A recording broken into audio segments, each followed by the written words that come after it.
Trump বলছেন America আর Iran মিলে ধীরে সুস্থে সমৃদ্ধ ইউরেনিয়াম সরাবে। শুনতে সহজ, কিন্তু সত্যিই কি এত সহজ? 60% সমৃদ্ধ ইউরেনিয়াম কি আলুর বস্তা যে তুলে ট্রাকে চাপালেই কাজ শেষ? এটা কি শুধু রাজনৈতিক ঘোষণা, না এর পেছনে আছে ভয়ঙ্কর জটিল এক বাস্তবতা? ইরান যখন এখনো প্রকাশ্যে ট্রাম্পের এই ভাষা মানেনি, তখন ট্রাম্প এত নিশ্চিন্ত কেন? কি হিসেব মেলাবে? কে বলবে কতটা আছে? কে দেখবে সত্যিই সব সরল কিনা? আর সবচেয়ে বড় কথা, ট্রাম্প কি আবারও কাজের আগে কথার ঢাক বাজাচ্ছেন? আজ এই সব প্রশ্নের উত্তর খুঁজবো প্রথম কলকাতার এই বিশেষ বিশ্লেষণে। কথা সোজাভাবে বলি, ট্রাম্পের বক্তব্য শুনলে মনে হয় দুই পক্ষের ফোন আলাপ হবে, তারপর কিছু লোক গিয়ে ইউরেনিয়াম তুলে আনবে, ব্যাস। কিন্তু পরমাণু উপাদানের জগৎ এভাবে চলে না। এখানে একটি সিদ্ধান্তের আড়ালে থাকে বহু স্তরের নিরাপত্তা, বহু স্তরের পরীক্ষা, বহু স্তরের নজরদারি। পিবিএস আর এবিসির প্রতিবেদনে স্পষ্ট, ট্রাম্প এমন দাবি করেছেন ঠিকই, কিন্তু ইরান এখনো প্রকাশ্যে তা নিশ্চিত করেনি। কাজেই ট্রাম্পের কথা খবর হতে পারে, কিন্তু সেটাই শেষ সত্য এ কথা এখনই বলা যাচ্ছে না।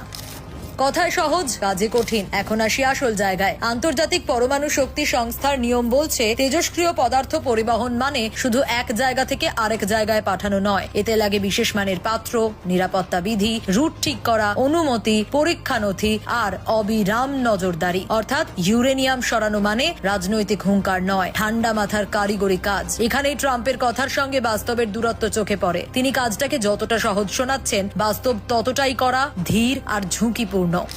কতটা ইউরেনিয়াম, সেটাই তো প্রথম প্রশ্ন। এখানে আরেকটি বড় বিষয় আছে। আর্মস কন্ট্রোল সেন্টারের বিশ্লেষণে আইএইর হিসেব টেনে বলা হয়েছে, হামলার আগে ইরানের কাছে 440.9 কিলোগ্রাম পর্যন্ত 60% সমৃদ্ধ ইউরেনিয়াম ছিল। এটা চূড়ান্ত অস্ত্রমান নয়, কিন্তু তার খুব কাছাকাছি স্তর বলে আন্তর্জাতিক উদ্বেগ এত তীব্র। তাহলে প্রশ্ন উঠছে, এই মজুতের কতটা কোথায় আছে, কতটা চাপা পড়েছে, কতটা সরানো হয়েছে, কতটা আদৌ উদ্ধারযোগ্য? এই প্রশ্নগুলোর একটাও এখনো প্রকাশ্যে চূড়ান্তভাবে মেটেনি। কে গুনবে, কে যাচাই করবে?